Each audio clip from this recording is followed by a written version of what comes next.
자, 들어가겠습니다. 8번 가속도 운동이 되겠는데요. 너무나 중요한 파트고 자주 달아지는 파트가 되겠습니다. 자, 먼저 가속도 하게 되면은 여러분들이 반드시 나와야 됩니다. 가속도 하는 순간 이것은 벡터다 하는 겁니다. 왜요? 속도가 있으니까.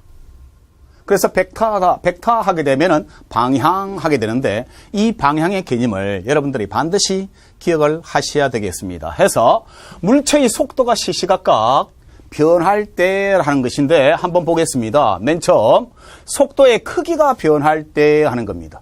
그러면은 예를 들어서 이것이 1m/s로 가다가 뭐냐 하게 되면은요, 얘가 4m/s가 되었다.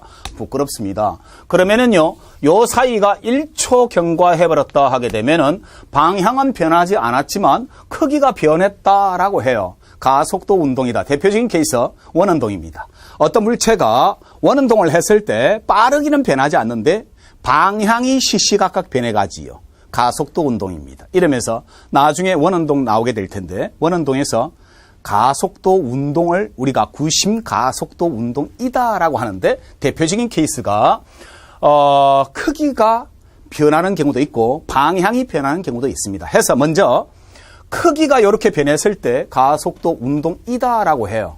자, 마찬가지로 뭐냐 하게 되면은요.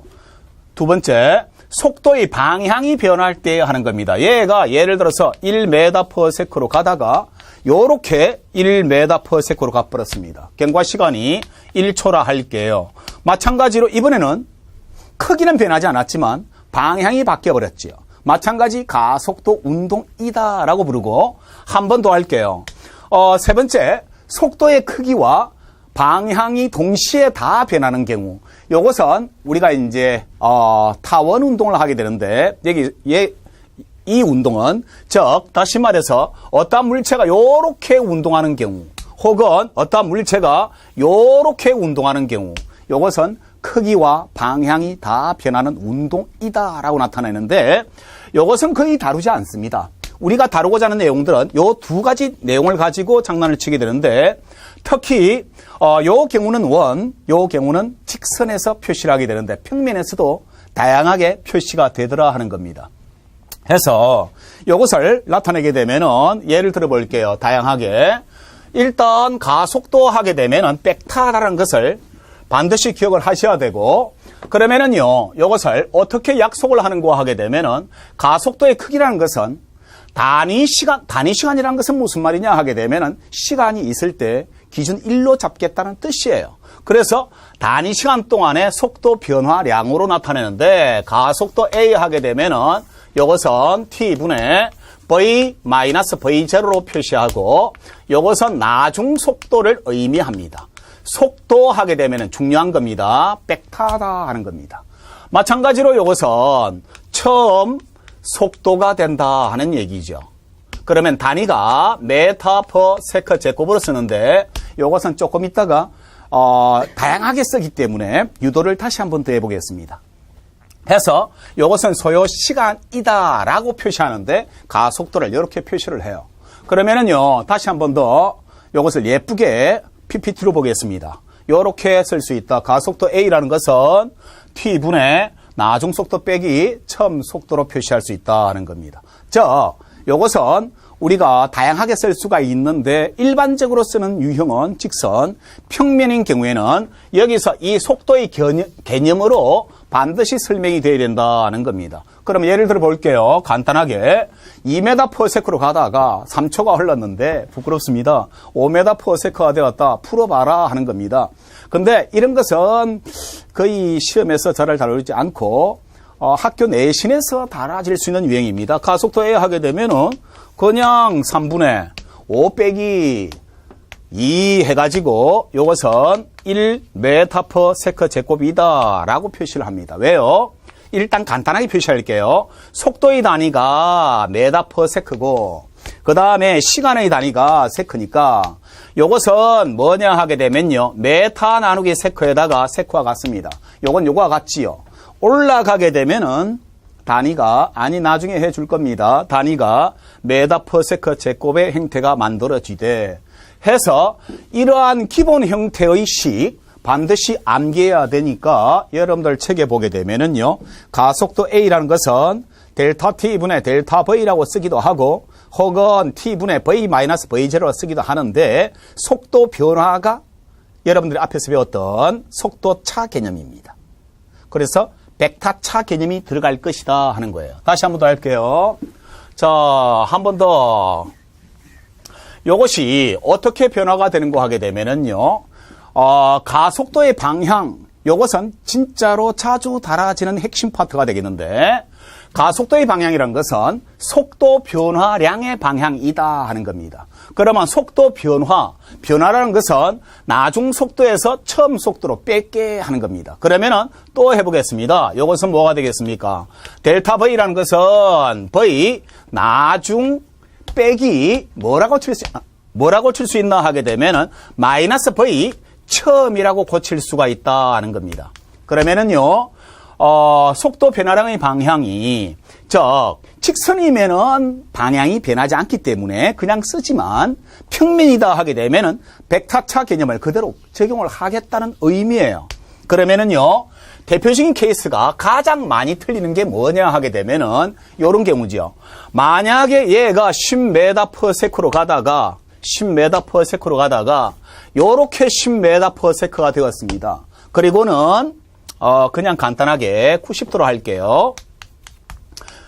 얘가 10m/s가 되었는데 요때 소요 시간이 뭐 2초다라고 했을 때 가속도 하게 되면 보통 학생은 2분의 10 빼기 10 해가지고 0입니다 하면 안 된다고요.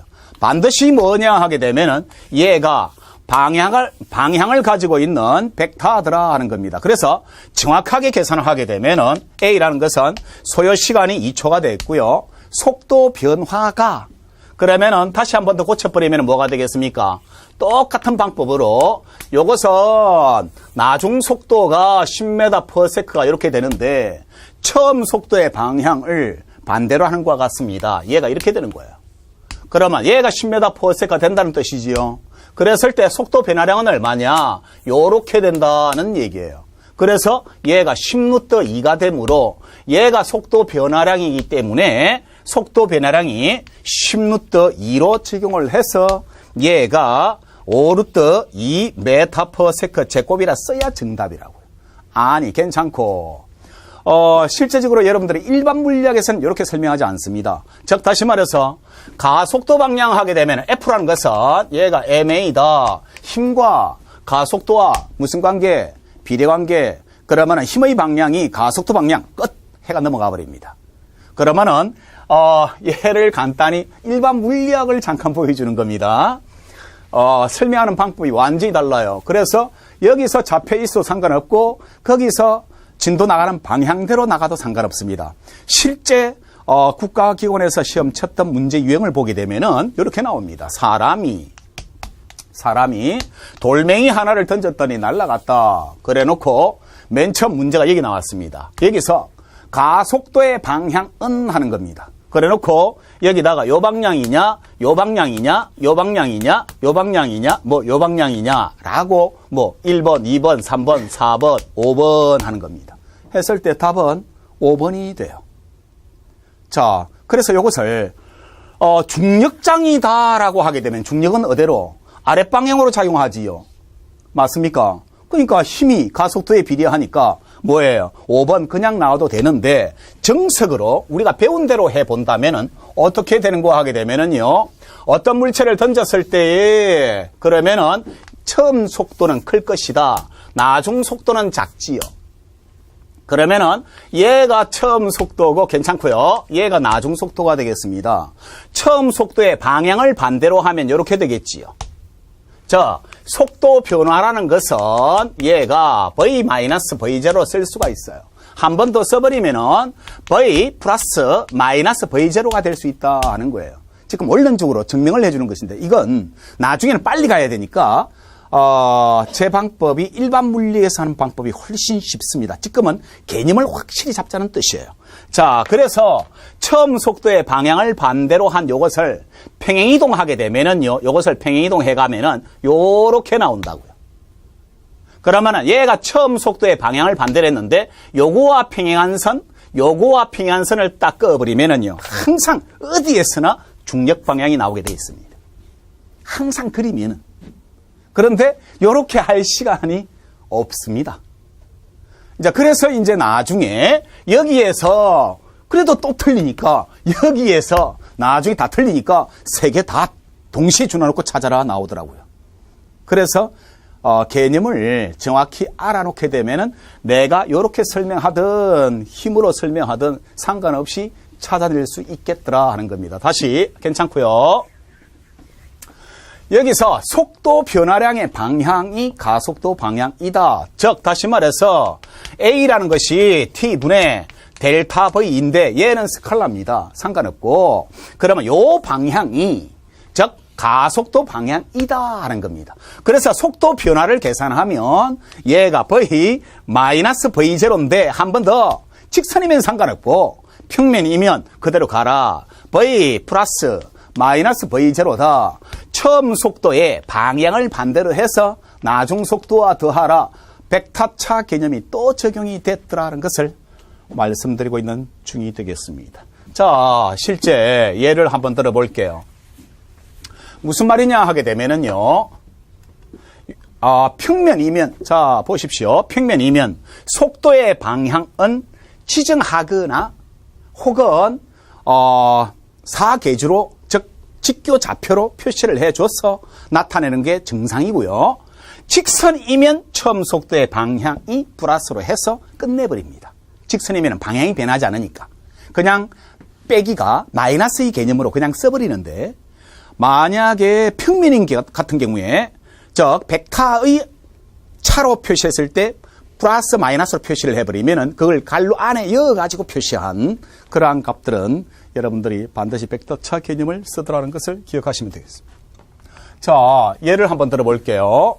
마찬가지로 요 사이가 뭐냐 하게 되면은요 5초라고 가정하고 처음에 오던 것이 10m/s고 임의의 각 60도로 해가지고 나갔다라고 합시다. 그러면은요, 요것을 그대로 정석대로 하게 되면은 한 번만 배운 대로 연습해 보겠습니다. 근데, 암기한 상태가 되면은 더 좋아요. 나중에 우리가 사용하는 각이 있으니까. 무슨 말이냐 하게 되면은, 자, 맨 처음에 얘가 처음 속도가 10m/s다라고 표시할 수 있겠죠. 그 다음에 나중 속도가 얼마냐 하게 되면은 요렇게 나중 속도가 10m/s가 된다는 뜻이에요. 그러면은 요 상황에서 처음 속도의 방향을 반대로 하면 이렇게 되겠지요. 맞습니까? 얘가 10m/s가 된다는 얘기예요. 그러면은 지금 요거와 요것을 벡터 합성한다는 얘기예요. 그러면은 벡터 합성이 이렇게 되고 즉 엄밀히 말하면은 나중 속도 빼기죠. 맞습니까? 해서 얘가 요 사이각이 얼마냐 하게 되면은 120도가 되겠지요. 얘가 지금 현재 60도니까. 고로 얘가 얼마냐? 10m/s가 된다는 뜻이죠. 그러면은 자, 복습 우리 했던 것을 적용하게 되면은요. 요것이 a제곱 플러스 b제곱 플러스 2ab 코사인 세타가 된다는 얘기죠. 그러면은 집어넣게 되면은 10의 제곱 플러스 10의 제곱 플러스 요것을 합하는 거니까 합하는 각이에요. 요 각이지요. 아니 얘가 60이니까 요 각이지요. 그래서 뭐냐 2 곱하기 10의 제곱에다가 코사인 120도 하게 되면은 얘가 얼마가 나오느냐 마이너스 2분의 1이 되겠지요. 그래서 요거 소거되고 요거 소거되니까 벌써 나오니까 10이 되더라 하는 겁니다. 그래서 요것을 계산하는 방법은 가속도 A라는 것은 경과 시간이 몇 초라고요? 5. 속도 변화를 적겠다 하는 겁니다.